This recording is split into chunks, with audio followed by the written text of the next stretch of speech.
खबर दोपहर देख रहे हैं आप। नमस्कार, मैं हूं आपके साथ सुमित झा और शुरुआत बड़ी खबर से। वक्त लगातार बीत रहा है और इस वक्त के बीतने के साथ ही ऑक्सीजन की कमी एक बड़े संकट के तौर पर बदल रही है, क्योंकि कई अस्पतालों में ऑक्सीजन खत्म हो चुका है। कई अस्पतालों में आधे घंटे, 1 घंटे, 1.5 घंटे, 2 घंटे तक का ऑक्सीजन ही बचा हुआ है। 16 ऐसे अस्पताल हैं जिसमें IGIMS जैसे अस्पताल भी हैं, NMCH भी है और कई प्राइवेट अस्पताल हैं। त्राहिमाम बचा हुआ है, कुछ ही देर तक का ऑक्सीजन बचा हुआ है और एजेंसी ने ऑक्सीजन की आपूर्ति अभी तक नहीं की है।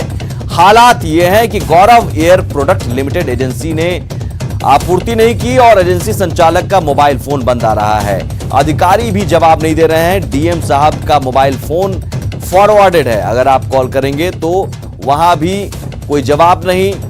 नोडल अधिकारी कहते हैं आगे बात कीजिए दूसरे अधिकारी से, मजिस्ट्रेट से बात कीजिए, मजिस्ट्रेट के पास भी कोई जवाब नहीं। हालात ये हैं कि मरीजों को बाहर किया जा रहा है। समय हॉस्पिटल में भी ऑक्सीजन खत्म हो गया, दानापुर के हेरिटेज हॉस्पिटल में खत्म हो गया। स्पर्श हेरिटेज हॉस्पिटल से लाइव हैं अमित कुमार हमारे साथ जुड़े हुए। अमित, क्या अपडेट है वहां पर? देखिए, यहाँ पे एक पेशेंट और आए हैं। अभी आप देख सकते हैं एम्बुलेंस जो है वो यहाँ आ रहे हैं और इस उम्मीद से ये जो है आए हैं कि इनका इलाज होगा। लेकिन हेरिटेज हॉस्पिटल की जो दास्तां है, जो परिस्थिति है, जो परेशानी है, वो हम दिखा रहे हैं। देखिए, यहाँ पे जो डायरेक्टर हैं उनसे भी हम लगातार बात कर रहे हैं और यहाँ एक बार दिखाना चाहेंगे कि ये पेशेंट को लेकर के ये आए हैं यहाँ पे, तो उम्मीद के साथ कि इलाज इनका होगा और किसी तरह से जो है ये बेहद परेशान है और यहाँ लेकर के आए हैं। तो डायरेक्टर जो है इनसे ये बातचीत कर रहे हैं। देखिए, डायरेक्टर साहब से हम जानते हैं। डायरेक्टर साहब, डिस्चार्ज किया इनको, फिर ये लेके मरीज आ गए, वहाँ भी सीट नहीं, कहीं ऑक्सीजन नहीं है। अभी हम सुबह इनको ऑक्सीजन नहीं की वजह से हम अपने मरीज को बाहर डिस्चार्ज किए। इनके हस्बैंड है मरीज। पहले इनकी जान बचा लीजिए। ऑक्सीजन का इंतजाम कीजिए भैया, हम नीति कुमारी सिन्हा बोल रहे हैं। ऑक्सीजन का इंतजाम करवाइए भैया, प्लीज भैया, हम आपसे। किस तरह से बेबसी है, लोग हाथ जोड़ रहे हैं। स्वास्थ्य मंत्री सरकार से ये फरियाद कर रहे हैं कि मेरे पेशेंट का जान बचा लीजिए। और ये देखिए, हम कोई कौतूहल नहीं फैलाना चाहते। हम यहाँ पे जो है डर जो है वो नहीं फैलाना चाहते, लेकिन हाँ, जो हकीकत है बहुत ज्यादा दर्द है। आप हमारे पेशेंट को बचा दीजिए, जान बचा दीजिए। डॉक्टर को भगवान मानती है, सरकार को ये भगवान मान रही है, लेकिन सरकार जो है वो सोई है। और यही वजह है कि जिस पेशेंट को यहाँ से डिस्चार्ज किया गया था वो दोबारा से पूरे पटना का जो चक्कर लगा करके वापस इसी हॉस्पिटल में आए हैं। विनोद जी हैं, इनके पास कोई चारा नहीं है, मजबूरी है इनकी भी कि ऑक्सीजन नहीं है, लेकिन फिर भी ये अपना दायित्व जो है वो निभा रहे हैं। जो कहा जाता है कि भगवान का दूसरा रूप अगर कोई है तो वो है डॉक्टर। तो हम विनोद जी से बात करते हैं फिर से। कोविड मरीज है, इनको ऑक्सीजन का रिक्वायरमेंट बहुत है, मतलब 60-70% ऑक्सीजन ये मेंटेन करते हैं। मैंने सुबह में हम अपने ऑक्सीजन का स्टॉक देख के मरीज के अटेंडेंट को बता दिया कि मेरे पास ऑक्सीजन 1 बजे तक का है, अब मेरे पास नहीं होगा। ये लोग दूसरे हॉस्पिटल में आप देखिए, कहीं जाके कहीं गए, इनको कहीं नहीं मिला, तभी फिर लौट के आए। मेरे पास भी एक चारा क्या है आपके पास? आप तो कह रहे हैं कि हमारे पास चारा नहीं है। 1 बजे तक हम इनके करेंगे, नहीं ऑक्सीजन रहेगा तो फिर मरेंगे मरीज। 1 घंटे जो है ऑक्सीजन इनको मिलेगा, उसके बाद नहीं। 1 घंटे के उसके बाद मेरे पास कोई चारा नहीं। अब 1 घंटे के लिए अब नहीं लेंगे तो ये अभी एम्बुलेंस में ही एक्सपायर कर जाएगा। तो क्या करें, 1 घंटा भी तो कम से कम बच जाए। ये है बेबसी सुमित। 1 घंटे का लाइफ लाइन इनके पास है। जैसा डॉक्टर कह रहे हैं कि इनकी स्थिति बेहद चिंताजनक है, काफ़ी जो है इनके हालात ख़राब हैं और 1 घंटे का ऑक्सीजन जो है वो हॉस्पिटल के पास है। 1 घंटे तक हम इन्हें जीवित रख सकते हैं, उसके बाद क्या होगा वो राम जाने। राम के भरोसे जो है वो इनका इलाज यहाँ पे शुरू कर रहे हैं। और ये हालात जो है वो पटना के निजी हॉस्पिटल्स का है। सरकारी हॉस्पिटल की बात कर ली जाए तो जैसा कि हमारे सहयोगी शैलेंद्र लगातार बता रहे हैं कि IGMS में भी जो है ऑक्सीजन खत्म है। 1 घंटे का वक्त था, तकरीबन हम जो खबर बता रहे हैं उसका अगर अवधि हम देखें तो 40 मिनट के आसपास का वक्त बीत चुका है और अभी तक ऑक्सीजन जो है वो नहीं पहुंचा है IGMS में या इन निजी अस्पतालों में। तो ऐसे में अब इलाज जो है वो तो डॉक्टर कर लेंगे, लेकिन जो लाइफलाइन चाहिए, जो ऑक्सीजन चाहिए, जो जीवन रेखा माना जा रहा है कोविड पेशेंट या दूसरे जो मरीज हैं, जो ऑक्सीजन के बदौलत ही जो है वो सांस ले पा रहे हैं तो उनके लिए विकट समस्या हो सकती है, गहरी समस्या हो सकती है। तो लगातार आप फिर भी आपने संपर्क किया है DCLR से लेकर के नोडल पदाधिकारी से? कहीं कोई जवाब नहीं मिला। मेरा आदमी फिर कहीं गया दीदारगंज, कहीं से ऑक्सीजन मिल जाए, कहीं पटना से लेके नालंदा तक आदमी मेरा जा रहा ऑक्सीजन कहीं से भी मिल जाए, लेकिन जहाँ से कल जान बचाएंगे? जान कैसे बचाएंगे? 20 सिलेंडर कम से कम हमें जान कैसे बचाएंगे आप? ऑक्सीजन तो अब कुछ नहीं कर पाएंगे। अब ये एम्बुलेंस में मरने से अच्छा है कि हॉस्पिटल में आके मरे। सोचिए संवेदना कितनी मर चुकी है सरकार की, कैसा हो चुका है ये यहाँ का व्यवस्था। डॉक्टर कह रहे हैं कि इस एम्बुलेंस में मरने से अच्छा है कि हॉस्पिटल में मर जाए, क्योंकि ये बचा नहीं सकते। इनके हाथ में जितना प्रयास है ये कर रहे हैं और कहना है इनका कि ऑक्सीजन नहीं रहेगा तो जान नहीं बच पाएगी।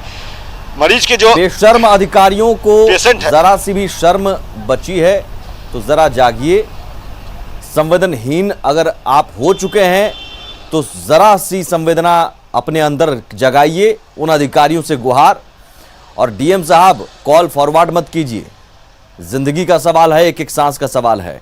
और हम प्रयास करेंगे अमित, लाइव लोगों को दिखाएंगे और सरकार भी देखे, मंत्री भी देखें, मुख्यमंत्री जी भी देख लें अपने अधिकारियों को कैसे वो कॉल फॉरवर्ड करते हैं और फोन पर जवाब नहीं देते हैं। आप बारी बारी से, आपके पास जितने नंबर हैं अमित, डायरेक्टर साहब को जरूरत है ऑक्सीजन सिलेंडर की, हम उन्हें नंबर मुहैया कराते हैं, वो नंबर लगाए, फोन पर क्या जवाब आता है, कहीं से तो एक कोई पॉजिटिव जवाब मिलेगा। आप लगाते रहिए लगातार नंबर, मैं आता हूं बस कुछ देर में ही। आप फिर से लगवाते हैं, कोशिश कीजिए। ये एक अजीब सी स्थिति है, ये अजीब सी स्थिति है कि अस्पतालों में त्राहिमाम मचा है। मरीज के परिजन हाथ जोड़कर कह रहे हैं कि भैया ऑक्सीजन दिलवा दीजिए। डॉक्टर कह रहे हैं कहां से, कोई सुन तो रहा नहीं है। सुनने वाला जो है वो कान बंद कर सो रहा है। अधिकारी सो रहे हैं, प्रशासन सो रहा है, ऐसा लग रहा है। ऐसा इसलिए लग रहा है क्योंकि अधिकारियों को हमने भी फोन मिलाया, अस्पताल की ओर से भी लगातार फोन किया जा रहा है, लेकिन कोई जवाब नहीं। ना कोई फोन उठाता है, फोन उठाता है तो जवाब यही कि उनसे मिल लीजिए, उनके पास होगा, इनसे बात कर लीजिए।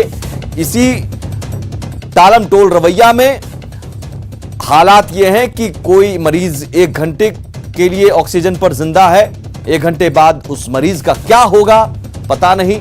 डॉक्टर कह रहे हैं कि अगर ऑक्सीजन नहीं मिलेगा तो मरीज खत्म हो जाएगा। सोचिए कितना दर्दनाक है ये। और सरकार में बैठे हुक्मरान जो हैं वो समीक्षा बैठक करते हैं, एयर कंडीशन रूम में बैठकर समीक्षा बैठक कर कह देते हैं कि सब ठीक हो जाएगा, ऑक्सीजन सप्लाई होगी, ऑक्सीजन मिल जाएगा। लेकिन साहब एयर कंडीशन रूम से बाहर निकलकर जरा देखिए हालात क्या है। अपने अधिकारियों को दौड़ाइए, अपने अधिकारियों को जरा दौड़ाइए, प्लांट में, अस्पतालों में दौड़ाइए। हमारे रिपोर्टर दौड़ते हैं आप तक की जानकारी पहुंचाने के लिए, फिर भी आप जागते नहीं हैं। अमित बिल्कुल फोन मिलाइए, लोग जाने कम से कम सिस्टम कितना सड़ चुका है। बिल्कुल देखिए यहाँ पे ये फोन मिला रहे हैं, देखिए ये फोन मिला रहे हैं, बिल्कुल देखिए यहाँ पे ये फोन मिला रहे हैं। ये किन्हें फोन मिला रहे हैं? ये रिजवानुल हक हैं, हमारे जो नोडल पदाधिकारी हैं उनको, DCLR को भी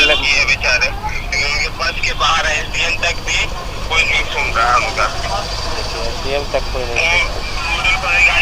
देखिए ये सुमित, ये DCLR कह रहे हैं कि SDM तक हमारी बात नहीं सुन रहे हैं, हम क्या करें, कहीं से जो है व्यवस्था नहीं हो सकती है तो हम क्या करें। ये बेबसी जो है वो, अगर हो सकता है तो आप भी पूछिए DCLR साहब को, आप भी सवाल कीजिए। अमित क्यों नहीं सुन रहे हैं SDM? बिल्कुल क्या बोले वो, क्या बोले मजिस्ट्रेट, क्या बोल रहे हैं मजिस्ट्रेट साहब? बोले कि आपका उस लिस्ट में नहीं नाम है, उषा वाला में नाम है। तो उषा वाला में जाने पे क्या बोले? क्या जिंदगी जो है वो कंपनी देख के बचेगी? ये प्रोडक्ट में नाम, लिस्ट में नाम है और वहाँ मिल नहीं रहा है। सुनिए सुमित क्या कर रहे हैं कि लिस्ट में नाम नहीं है।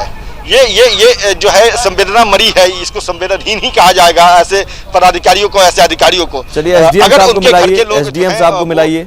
भगवान न करे संक्रमित हो, संवेदना किसी भी अधिकारी में तो बची होगी, हम तो ये उम्मीद करते हैं। SDM साहब को मिलाइए। कौन है SDM? SDM कौन है? वो फोन कट कर दे रहे हैं, एसडीएम फोन कट कर दे रहे एक हैं। बार दिखाइए, वो लाइव दिखाइए, SDM जरा जो है वो देखें, फोन कट कर दे रहे हैं। दर्शक और सरकार में बैठे हुक्मरान देखें कि रिंग डीएम जाने पर भी डीएम को मैं फिर से मिलवाता हूँ, डीएम को फिर से मिलाइए, डीएम को। हाँ बिल्कुल, देखिए डीएम जो है जिलाधिकारी जो है उन्हें फिर से ये फोन मिला रहे हैं, क्योंकि इनके पास जो पेशेंट आए हैं वो काफ़ी क्रिटिकल स्थिति है। और ये 94 वाला नंबर जो है, हाँ ये नंबर, हाँ ठीक है। देखिए डीएम पटना को लगा रहे हैं ये डॉक्टर चंद्रशेखर। कॉल अग्रेषित की जा रही है, देखिए कृपया प्रतीक्षा करें। कॉल अग्रेसित की जा रही है और उसके बाद ये फोन कट गया। चलिए, नाम ठीक के है। आगे डॉक्टर है, लेकिन संवेदना जो है वो मर चुकी है। अब पटना डीएम के ऊपर यही हम कौन है? कहेंगे। स्वास्थ्य विभाग के सुमित, कोई सचिव होंगे, अधिकारी होंगे, फिर मंत्री जी होंगे, सबको मिलाइए, जितना हो सकता है मिलाइए। हम भी देखना चाहते हैं जाहिर सी बात और है। व्यवस्था भी देख ले कि कितने देखिए कितनी मंगल पांडे को मैं मिलवाता हूँ, मंगल पांडे को मैं फोन मिलवाता हूँ इनसे। बिल्कुल, मंगल पांडे जो है स्वास्थ्य मंत्री, उनको मैं फोन मिलवाता हूँ इन्हीं से। क्योंकि हमारी टीम भी यहाँ, हम उनसे भी संपर्क साधने की कोशिश कर रहे हैं, कोई रिस्पांस नहीं आ रहा है। तो शायद अस्पताल की ओर से फोन किया गया, मंत्री जी अगर फोन उठा ले, हम उम्मीद करते हैं समस्या का समाधान कहीं से तो मिले, और समाधान के लिए सरकार ही है, प्रशासन ही है और उम्मीद भी यही है जी। 94700। देखिए बिल्कुल मंगल पांडे जो हैं उनको ये फोन मिला रहा है, 94700 34488। हाँ ये मंगल पांडे को फोन मिला रही है।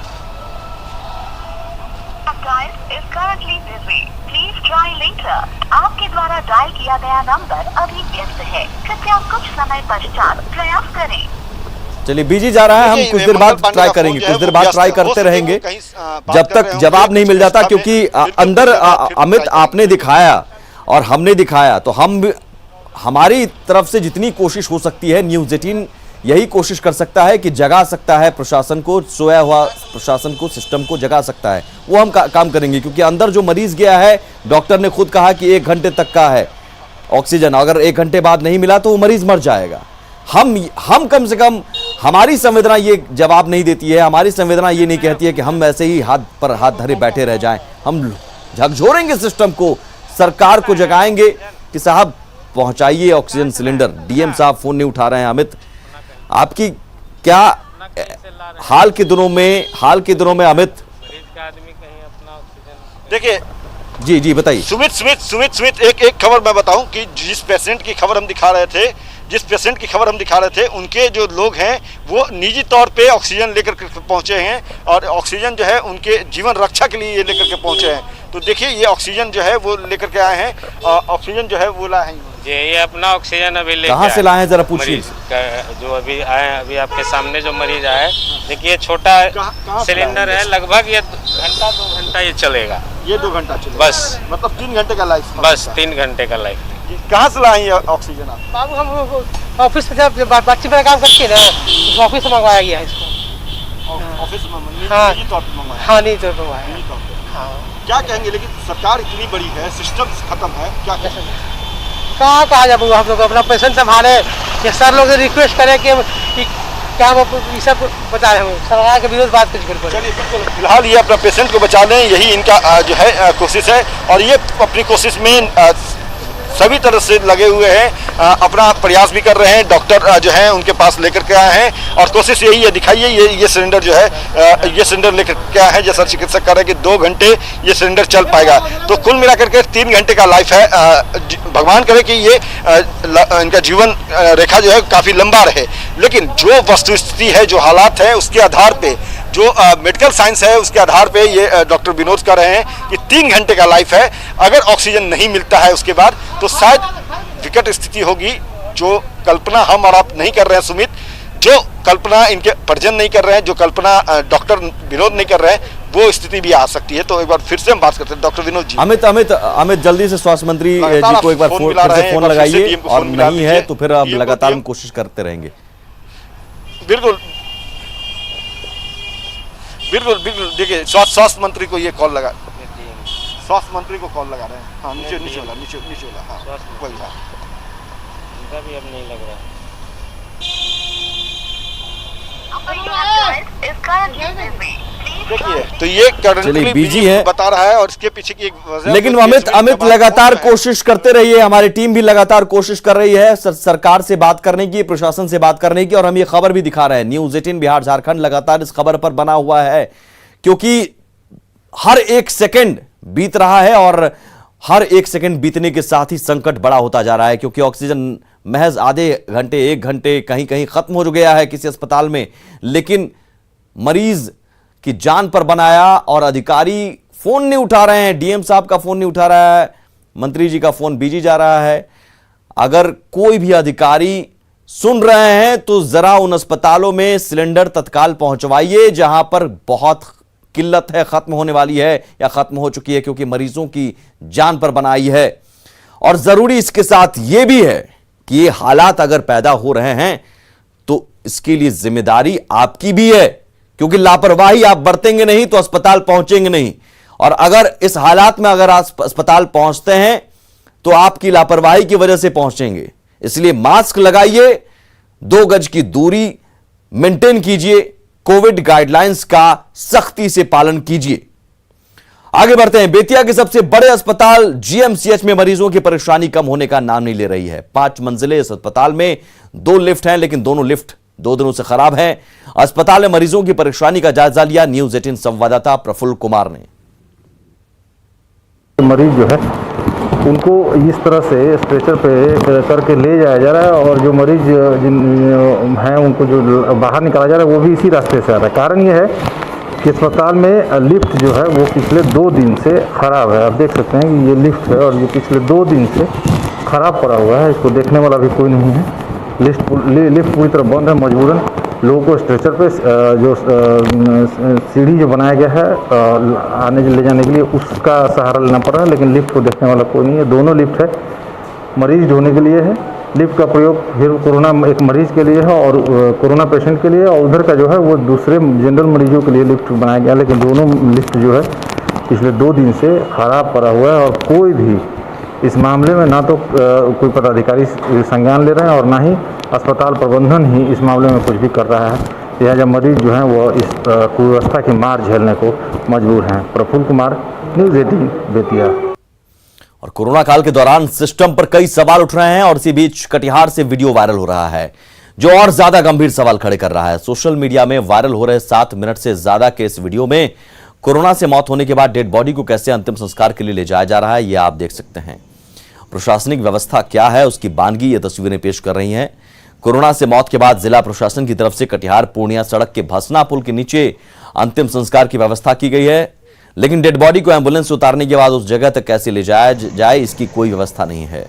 डेड बॉडी को करीब करीब घसीटते हुए ले जाया जाता है। स्वास्थ्य विभाग की तरफ से स्ट्रेचर तक की व्यवस्था नहीं की गई है। 3 कर्मी कैसे डेड बॉडी को लेकर जा रहे हैं आप वीडियो में देख सकते हैं, और उसमें भी लापरवाही बरती जा रही है। 2 स्वास्थ्यकर्मी तो पीपीई किट पहने हैं, लेकिन एक बगैर पीपीई किट के ही डेड बॉडी ले जा रहा है। अब देखने वाली बात होगी कि कटिहार प्रशासन कब तक इस पर संज्ञान लेता है और आगे से कब डेड बॉडी का सम्मान के साथ और कोविड गाइडलाइंस का पालन करते हुए अंतिम संस्कार किया जाता है। कोरोना संकट के बीच समारोह में महफिल सजाने का सिलसिला रुकने का नाम नहीं ले रहा है। आए दिन समारोह के नाम पर डांसर्स को नचाया जा रहा है। नाइट कर्फ्यू लगी है, लेकिन नाइट कर्फ्यू की धज्जियां उड़ाकर लोग बीमारी को बढ़ावा दे रहे हैं। यह मामला नवादा का है, जहां बच्चे के छठी कार्यक्रम में डांसर्स को नचाया गया। नीचे सैकड़ों की संख्या में लोग घंटों झूमते रहे और इस दौरान किसी को भी नाइट कर्फ्यू की परवाह नहीं रही। पकरी बरावा थाना क्षेत्र के चढ़ियारी गांव का बताया जा रहा मामला। हालांकि पुलिस ने अभी तक वायरल वीडियो की पुष्टि नहीं की है। वहीं डांस के दौरान 2 गांव के लोगों के बीच कहासुनी और मारपीट भी हो गई, जिसमें दोनों तरफ से कई लोग घायल हुए हैं।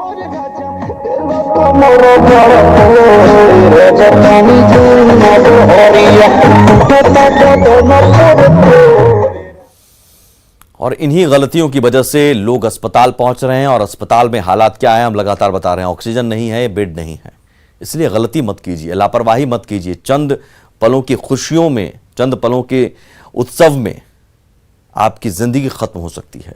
भागलपुर के बरारी स्थित पाटलिपुत्र ऑक्सीजन रिफिलिंग प्लांट में 24 घंटे रिफिलिंग का काम चल रहा है। सदर अस्पताल ने ऑक्सीजन डिलीवरी के लिए एम्बुलेंस को लगा रखा है। संवाददाता आशीष रंजन ने इसका जायजा लिया। अभी हम खड़े हैं न्यू पाटलिपुत्रा ऑक्सीजन प्लांट में, जो बरारी में स्थित है। आप यहाँ देख सकते हैं कि ऑक्सीजन यहाँ से ले जाने के लिए गाड़ियाँ लगी हुई है, और जो यहाँ पर जो है एम्बुलेंस भी आके लगे हुए हैं। सदर अस्पताल से जो ड्राइवर हैं इनके ये कह रहे हैं कि सदर अस्पताल से आए हैं और यहाँ से एम्बुलेंस लेके सदर अस्पताल और कहाँ कहाँ जाया जा रहा है। हम बात करते हैं इनसे, कहाँ से आए हैं लेके और कहाँ कहाँ हो रहे हैं एम्बुलेंस से? नहीं, खाली सदर अस्पताल लेके जाना है। ये कितना बार आते हैं? 3-4 बार। दिन भर इसी में लगे हुए हैं? 3-4 बार। 3-4 दिन भर में। और कितना सिलेंडर ले जाते हैं? 25-30 एक बार में? एक बार में। दिन भर में मैंने 50 सिलेंडर यहाँ से आप लोग? जी जी। एम्बुलेंस से ही छोड़ो।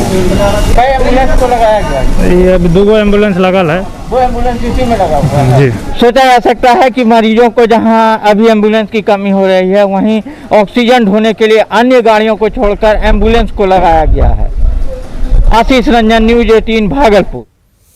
और तेजी से पांव पसार रहे कोरोना संक्रमण के बीच प्रवासियों के बिहार लौटने का सिलसिला काफी तेज हो गया है। पूर्व मध्य रेलवे इस बात को ध्यान में रखकर पुणे से दानापुर और भागलपुर के लिए 27 अप्रैल से ट्रेनों का परिचालन शुरू करने जा रहा है।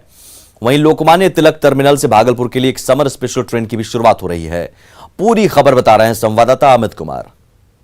संक्रमण से हर कोई बचना चाहता है और कोरोना संक्रमण के दौरान जो है वो कई प्रवासी जो है वो अपना घर आना चाह रहे हैं, और इसी बात को जो है जब जानकारी पूर्व मध्य रेलवे के आला अधिकारियों को मिली तो पूर्व मध्य रेलवे ने यह तय किया कि पुणे से जो है वो स्पेशल ट्रेन का परिचालन जो है वो दानापुर तक के लिए शुरू होगा। भागलपुर के लिए भी स्पेशल ट्रेन चलाई जाएगी और यह जो है ट्रेनों का जो आवागमन जो है वो शुरू होने जा रहा है। पुणे से जो है वो ट्रेन चलेगी और ये ट्रेन जो है 27 तारीख को जो है पुणे से चल के दानापुर जंक्शन जो है वो पहुंचेगी। पुणे से जो स्पेशल ट्रेन है ट्रेन संख्या 01469 वो पुणे दानापुर स्पेशल ट्रेन 27 अप्रैल को शाम 5:40 पे चलेगी। यह ट्रेन पंडित दीनदयाल जंक्शन होते हुए जो है वो दानापुर पहुंचेगी और उसके बाद यही ट्रेन जो है वो पुणे के लिए 29 अप्रैल की सुबह 5 बजे रवाना होगी। अगर हम बात कर ले इधर पुणे भागलपुर जो स्पेशल ट्रेन है 01469 जिसका ट्रेन संख्या है, यह 28 अप्रैल को पुणे से चलेगी और यह ट्रेन पंडित दीनदयाल उपाध्याय जंक्शन होते हुए सासाराम गया किउल होते हुए जो है भागलपुर पहुंचेगी। और यह ट्रेन इसकी ट्रेन की वापसी जो है वो 01470 भागलपुर से 29 अप्रैल को जो है रात 10 बजे चलेगी। यह ट्रेन जो है जमालपुर किउल गया सासाराम पंडित दीनदयाल उपाध्याय जंक्शन होते हुए जो है वो पुणे के लिए वापस जाएगी। इधर इसके अलावा हम बात कर ले तो LTT लोकमान्य तिलक जो टर्मिनल है वहाँ से भी एक भागलपुर के लिए जो है समर स्पेशल ट्रेन चलनी है और इस ट्रेन का जो संख्या है train number 01241 Lokmanya Tilak terminal Bhagalpur summer express, इसका प्रचालन जो है वो 29 अप्रैल को होगा। यह ट्रेन जो है 2:30 बजे जो है वो दोपहर के 2:30 बजे लोकमान्य तिलक टर्मिनल जो स्टेशन है वहाँ से खुलेगी और ट्रेन की वापसी जो है 1 मई को सुबह 5:45 बजे भागलपुर से होगी। तो इस ट्रेन के लिए जो आरक्षण है वो शुरू हो चुकी है। तो अगर आपको भी सफ़र करनी है इस ट्रेन में तो आप मुकम्मल तैयारी कर लीजिए, आरक्षण करवा लीजिए। कोरोना प्रोटोकॉल जो है उसका अनुपालन आप यात्रा के दौरान जरूर करें, इस बात का भी ध्यान आपको रखना होगा। कैमरा पर्सन अजय दुबे के साथ अमित कुमार, न्यूज 18 पटना। और इसके साथ इस बुलेटिन में इतना ही। आगे भी खबरों का सिलसिला लगातार जारी है। कोविड गाइडलाइंस का पालन जरूर करें, मास्क लगाएं और 2 गज की दूरी बनाए रखें।